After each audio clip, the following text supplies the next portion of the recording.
Right, I'm Barnaby Parker. I'm interviewing the people who are creating the future, and I'm delighted to introduce Nick Lloyd, Head of Asset Management Technology at Schroders. Hi, Nick. How are you? Hi, Barney. Yeah, very well, thank you. Excellent. So 2020 has been an unpredictable year so far. What are your reflections? Yeah, good question. Well, the obvious one, having to get used to remote working, and people not being able to interact with each other face to face, for an elongated period, and I think that will change our future. I think that working at home and working remotely will be more common as we go forward. So that's taken a bit of getting used to. I don't miss the commute, I have to say.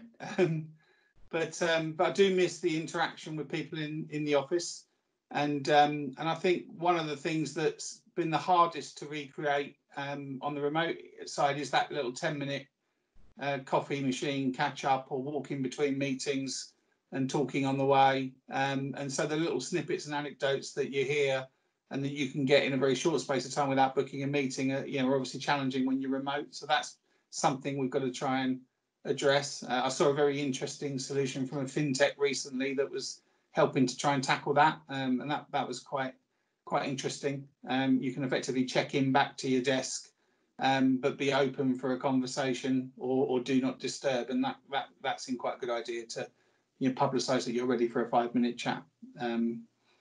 So yeah, that was kind of interesting. From a business perspective, I don't think I've seen much change in our industry, apart from obvious things that are industry factors like ESG. But in terms of business as usual, we've carried on, and we were fortunate to have a full-blown remote working solution up and running. So we pretty seamlessly moved into that, and we have a very full book of work, and we're carrying on with our project delivery. So it's been interesting. But yeah, I mean, life kind of goes on. Sounds like you've coped very well. Yeah, I think we have. I mean, I did a town hall the other week, and a couple of things I put in reflection there were, particularly mental health. I think is a thing that has become real for people rather than just something that happened to other people. And I certainly think that that it is mentally challenging to adapt so quickly to a working environment where you're at home. I think it does make people reflect. I think it also makes you reflect on what you really value, and I think that it will change for people somewhat in the future as they've really understood who were the people that they spoke to most when they were in lockdown, because they're typically the people that you want to speak to. What did they value about their time with their family potentially, and I think it will just adjust some people's outlook. So that's a kind of I think a pretty positive reflection for people, but nonetheless mentally challenging as well. Particularly I think difficult, for example, for new joiners, and we'll touch on that I'm sure in a bit. But how you kind of get into a new team when you're new, and you're remote, that I think is a real challenge for people. Also challenging if you're unsure about your job, if you're unsure about your role and its future, particularly when you hear a lot about the economy, that can be quite stressful. And so I think it's become real. It's become real for people. The other thing I think is, just as a kind of life observation, is that I think that COVID has probably advanced the digital agenda of people's lives by about a decade. We'll be going back to restaurants soon. I've no doubt we'll be having electronic menus on people's phones. Scan a code and look at a menu rather than single-use bits of paper. I think people will get to electronic, and that wouldn't have happened, to be honest. But I think once it's there, and why go back? So there's a lot of areas of life, I think, that digitalization has really been accelerated, and I think the interesting thing will be how we capitalize on that, and who wins in that environment. And culturally, what changes are you feeling culturally? Well, I certainly think that I don't know if it's a change culturally, but what we've recognised is that Schroders, particularly as a firm, are very flexible and very tolerant of people having work-life challenges, homeschooling children whilst trying to have two parents working remotely, we've been very flexible and very accommodating of that. Our CEO does a weekly audio blog or podcast, I should say, the feedback on it has been fantastic, but it's also set a real tone from the top that we care about our people most.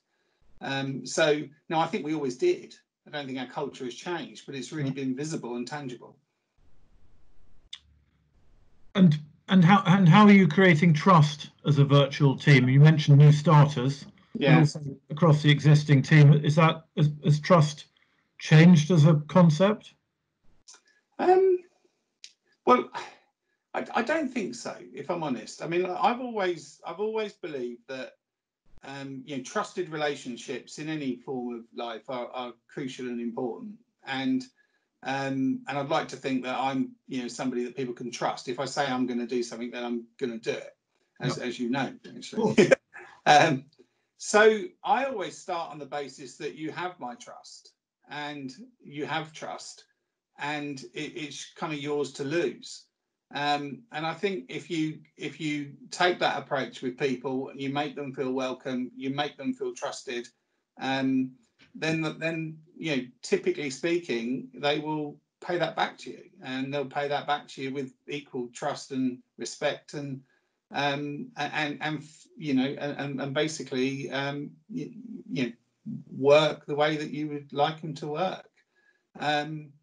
I think it's hard for people though, and I think this is the point I was making earlier, is it's hard for people to just embed themselves into a new team.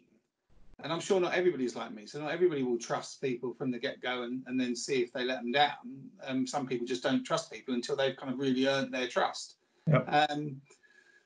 And we encourage, we try hard to encourage people to reach out, to have the video calls, to get people included in team discussions. But I have had feedback from people that it is incredibly difficult for them to, because they can't just go and have that team drinks or that thing that they could do in the office, just have lunch with somebody and have a chat over lunch. They've lost that ability to kind of make the connections as easily. But I'm not sure that's a trust thing as much as it's just a difficulty of remote onboarding. So Nick, you've been in technology leadership roles for a number of years in the investment management sector. How has that role changed over the perhaps the past decade or so, and obviously more immediately? Well, I think it's always been a strategy role. So that the role of a CTO has always been a strategic role. It's always been the person that will be asked first, I guess, about technology strategy and how we should be using technology in the business. And I think the CTO role, I think, continues to be that, and will continue to be that. Equally, you have to have as many people management skills and commercial skills as you do technology skills to be a good IT leader. I think where I see it's changed and where I think it's changing is just the range of topics that the CTO has to cover now is broader, I think, than it was. And it's a more important part of business today. You really can't be in business today without technology. And equally, it's something that lots of people within the business are becoming educated and skilled in. So it's no longer the prevail of just the technology department to talk about the technology strategy. It's a business strategy as much as it's a technology strategy, and the two things kind of have to come together.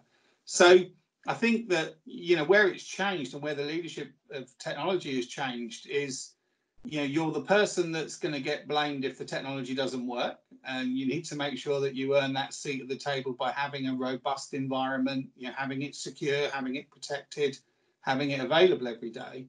But equally, you've got to be in the conversation as to how it really gets applied at the sharp end of the business, and potentially, co-create that strategy, co-create those solutions with people in the business that, really are developing technology skills, quite rapidly. So, Nick, you and I have known each other for a long time. I've always admired your understanding of the nitty-gritty of technology, and sometimes I've perhaps borne the brunt of that as a headhunter in the sector. Do you think that the next generation of CTOs within the financial services and perhaps investment management particularly will have that deep understanding of technology?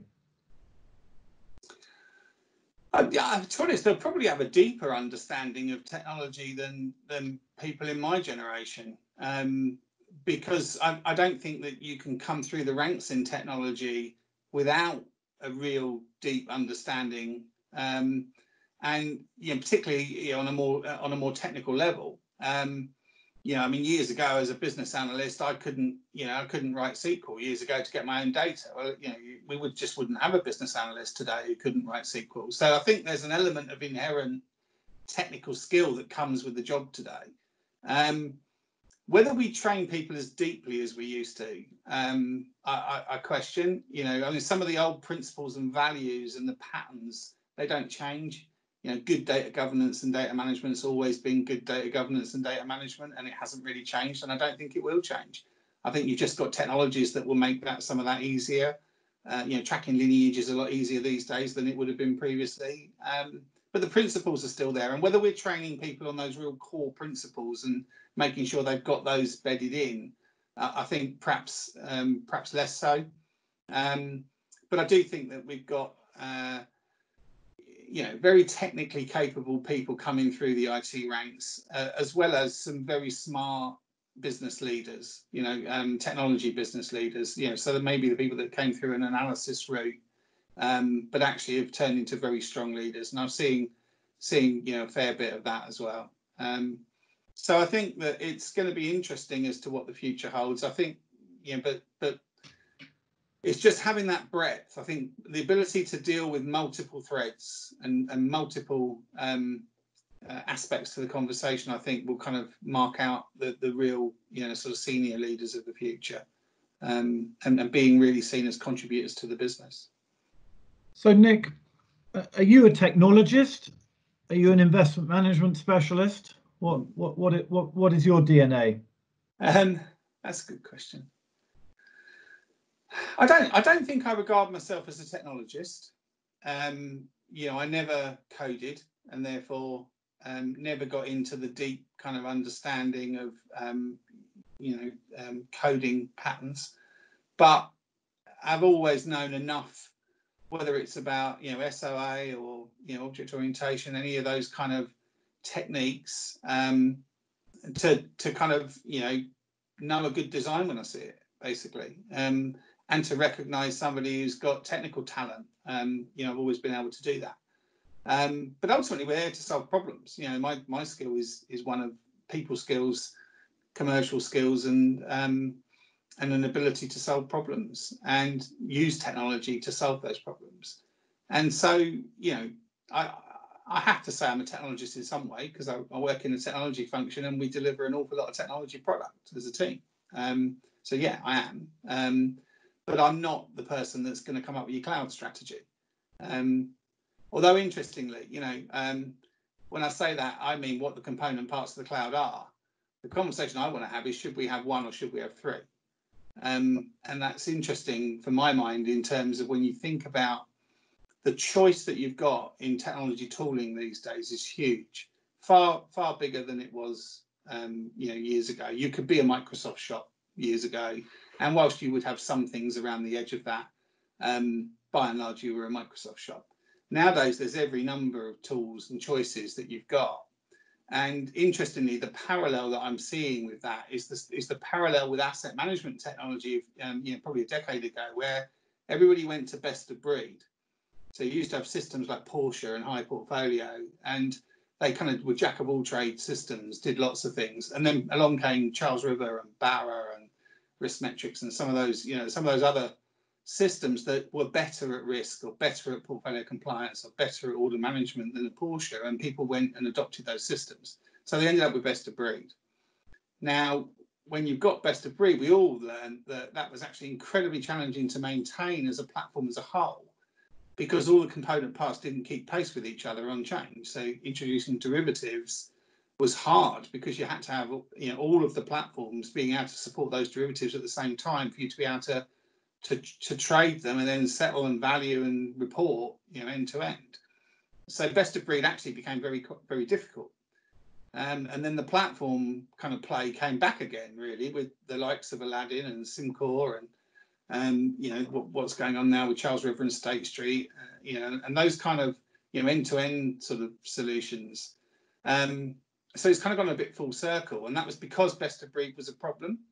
And if you take that then to the tooling challenge today, you know, should you be an Amazon shop, or should you be Amazon and Databricks and Snowflake and Spark and, you know, and all sorts of different tools that there are, which are not all in one stack.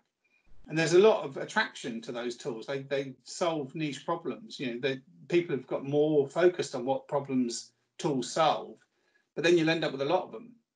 So, you know, the guy who's going to be here in 5 or 10 years' time, or what knowledge and skills have they got to have in their IT department to keep that whole thing, you know, keeping pace with change, making sure you don't run technical debt, and therefore your platforms remain operational and stable. And so they're the interesting strategic conversations, I think, that need to take place before you just let everybody go and buy every new tool that is out there. It's interesting to be, when you mention the names Amazon, Google in the same breath as Aladdin, SimCore, it's interesting to note, or perhaps put this a different way. When we mention the names Amazon and Google, is there a part of you looking over your shoulder and wondering when they're going to play a bigger part in your world? Well, in the investment business. In the investment business. I mean, I think that you'd be naive if you didn't have an eye on that, to be honest. I think that, you know, you can see, you know, the huge you know, drift to passives that has gone on. You know, Schroders are an active asset manager, and, you know, we pride ourselves on that and consider that we add real value for clients in active management. But there is a big rise to passives, and you know, following and tracking an index is something that if Google or Amazon wanted to do it, then I mean, they could do it, right? And unfortunately, there's quite a lot of regulatory hurdles to get over to be in the, you know, the financial services industry, and you know, it's a question, I guess, of if they want to go down that path and if they see that as a key area of business for them. But any firm, you know, fundamentally can decide they want to do that. Are you excited by the prospect of an Amazon or a Google entering the investment management sector? I don't know if would I be excited about it. I think I don't know about excited. I think what's quite interesting about it is anybody that's going to push the boundaries a bit in terms of you know, simplifying process, giving a better offering to clients and to customers, and forcing the asset management industry to perhaps standardize a little bit more, to look at where its costs really are and how we can offer, you know, better solutions to clients at a cheaper price point. I think it has to be good. It has to be good for, you know, for society as a whole. And I think to a certain degree, you know, as you know, I tried at one point to look at a data standard, because we spend so much time translating data that is the same data, but just because everybody called it something different. And there's an awful lot of money goes into that doesn't need to go into it if we could just agree on a common standard, which we've done before. We did it for trading with FIX, and we did it for, you know, the settlement side of things with SWIFT. Yet we don't seem to have been able to do it when we want to exchange portfolio data and look at risk, or look at you know, any additional services that you might have on top of it. And I think that's where you know, the industry at some point will need to address some of those issues where money is being wasted just through a lack of standardization. Really, regulatory reporting now is a great example. You know, your MiFID transaction reporting, there isn't a standard. So you can end up in a situation where, you know, you have to try and have two rules engines just to know that the transactions you traded sent to a regulator are the right transactions in the right format, and one isn't enough because there's no right answer. So that's crazy money being spent, driven actually by government, that is just costing people money at the end of the day. The money we spend ultimately comes from our clients somewhere along the line. Yeah, that's perhaps what an external entrant to the market might do. I could imagine a Google or one of these retail platforms coming in and perhaps creating those standards. Slightly asked about it, but it's a tough one though. They could come in and pick their own standard and do something that provides all those solutions, and they have a common language. But to be honest, we've kind of done that. Other big firms like BlackRock, can do that. There's a collective Aladdin consortia of clients that is pretty large in terms of AUM, and we all kind of speak the same language, but not to all parts of the industry. Yeah. So Google or Amazon have the same problem with doing MiFID reporting as anybody else. So Nick, tell me, what would your advice be to people looking to get into the investment management industry? Do you mean as an employee or as a business? So advice to people looking to join investment management groups such as Schroders or BlackRock, perhaps leaving university now or having completed an MBA. What would you look for in those employees, and what would your advice be? Well, I'm probably best to answer that question in terms of technology in asset management as opposed to asset management. Yes. To be honest, because I've spent my 30 years in the industry in the technology side of it. So look, I think it's a great place to be. First and foremost, there's a lot of innovation going on. There's a lot of change going on. There's very interesting work to do, and the pay's not bad, quite frankly. So I think that you get to see a lot and do a lot, and you get good rewards for your efforts. So my advice to people, and what I look for, I do a presentation to all of our early years staff on this topic, which is 3 A's: attitude first, aptitude, and ability. And I say to people in that order. So if you've got the right attitude, then that's a great start, because it's really difficult to change someone's attitude. If you've got aptitude, that's what we look for when we interview people, when we do assessment centres, when we're trying to get people, do you have an aptitude for this? And therefore trying to be out of evidence in some way that you have the aptitude for it. And that could mean that you've done that as a degree. You've done computer science as a degree, for example. Could be that you've built your own PC at home because you're really interested in it. And there's any number of kind of routes to that. But ultimately, aptitude is the key that we're looking for in an early years. And lastly, ability. And we don't expect you to have the ability. We don't expect you to know everything. We expect to teach you it. And so, therefore, I look at it and say, look, if you want to win and come into the technology industry and come into asset management, come with the right attitude. And I've got a whole load of slides on what that means, was the right attitude. Yeah. But fundamentally, being flexible, being open, caring, and being prepared to learn, basically. And then aptitude is obviously what we're looking for. Is what do you have the aptitude to do, and then we will teach you the rest. And are there adjectives to describe potential joiners that you would describe? Are there adjectives that you would look for in potential joiners now that you wouldn't have perhaps 6 months ago? Adjectives, do you say? Well, are there qualities that you would look for in joiners now that you wouldn't have looked for 6 months ago? Yeah, look, I guess. I don't know. It's a difficult one. I think that people that have got confidence. Again, one of the things I talk about a lot is confidence and self-confidence. And recognizing where that fine line comes between arrogance and confidence, I guess.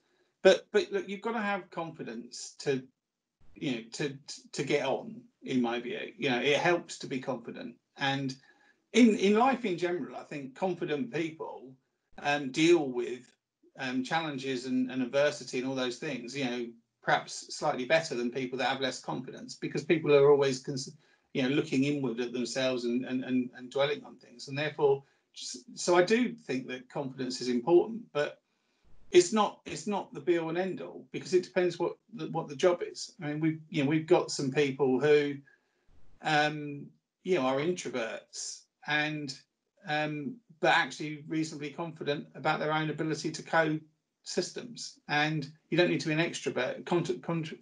Confidence isn't about extrovert behavior either. It's just being able to accept yourself as you are, and really recognize what your contribution can be, and make the best of it. So I think that's a factor, but it's always been a factor. I'm not sure what's different.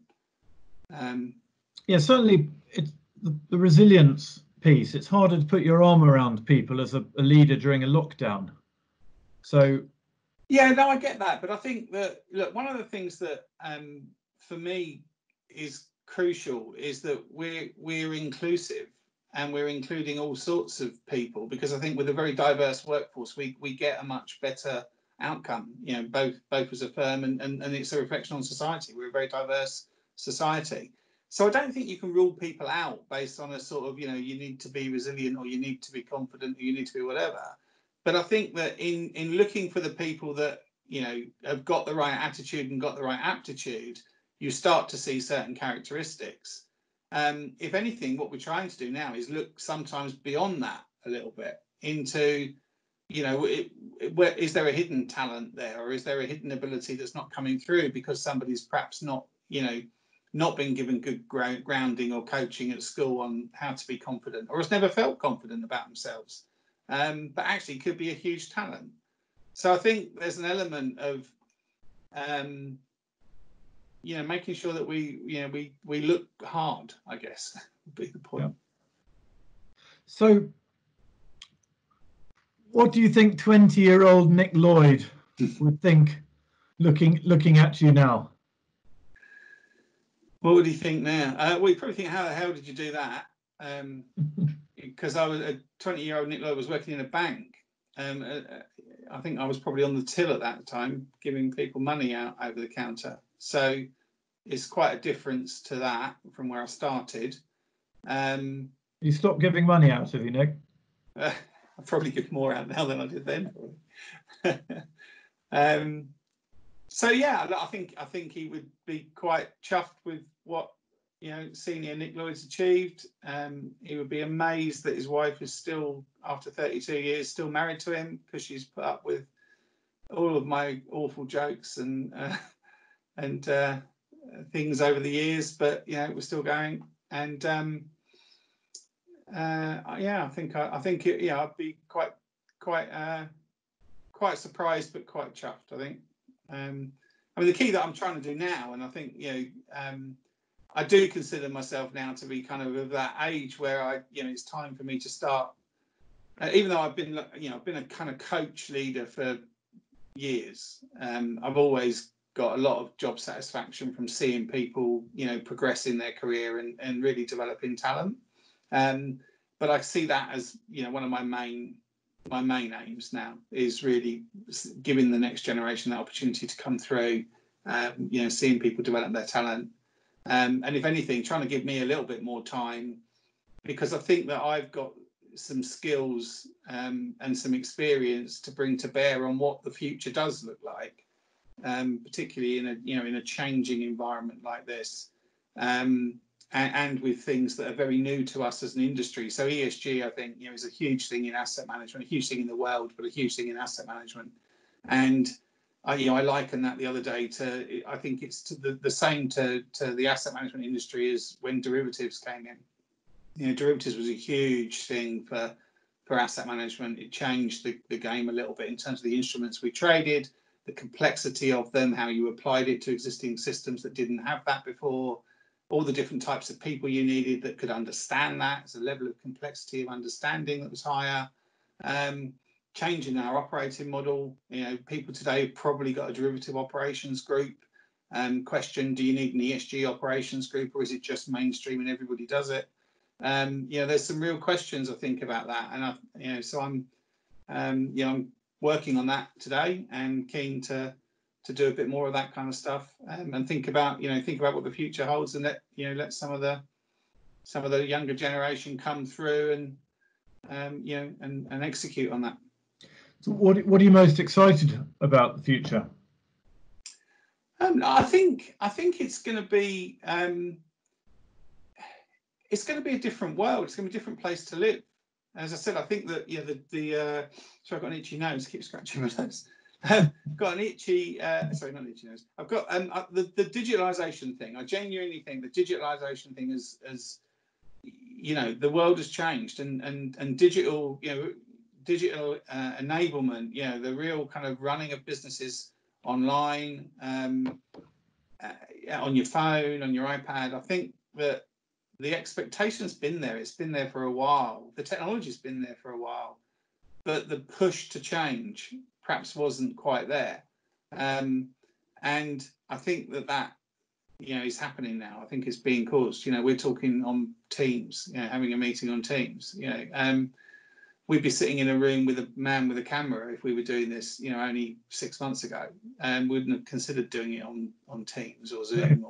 So I think it's changed, and so I'm quite excited about what the future holds, where the opportunities for change and disruption and solving problems all of a sudden became a lot more acceptable to be digital, and I think that'll be a really interesting place for someone like me to be. Did you ever imagine that technology would be quite so mainstream?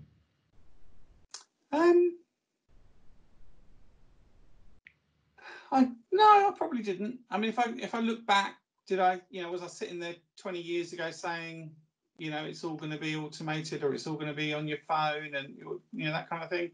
No, I didn't, if I'm honest. But I think that what I did spend a lot of time thinking about was just inefficiencies. People doing things in certain ways that just were not cost effective. And I had an example of a firm that I went to very briefly, and they were paying someone £14,000 a year to shred paper. Literally, that was all they did all day, and you could get that done for £80 a fortnight with a man in a lorry who turns up in your car park and shreds it in the car park. So you kind of go, wow, So I've always looked at business and process and the way that people do things. They're just hugely inefficient, and I did think that surely that kind of inefficiency will get driven out in some way, and technology will be a part of that because of the fact you can automate things, and computers can do things faster than humans and all those kind of things. But as to where we're at, no, I don't think I thought it would get that far. So do you see the ironing out of inefficiencies and the rise of automation as a threat? No, I think it's an opportunity. I think it's a real opportunity, because I think that ultimately, if we're absolutely realistic about sustainability and thinking about all of if you look at the UN Social Development Goals, they're very worthy kind of goals, right? And making sure that everyone has a right to an education, and everyone's got a right to food and to eat and all those kind of things. I mean, so from a planet kind of perspective, anything that drives out unnecessary bureaucracy and cost and waste and focuses on giving things back and making sure that we're all in a better place. I think it has to be exciting. It has to be interesting to do that, rather than doing data reconciliation just because two people couldn't agree what a common format was. Yeah.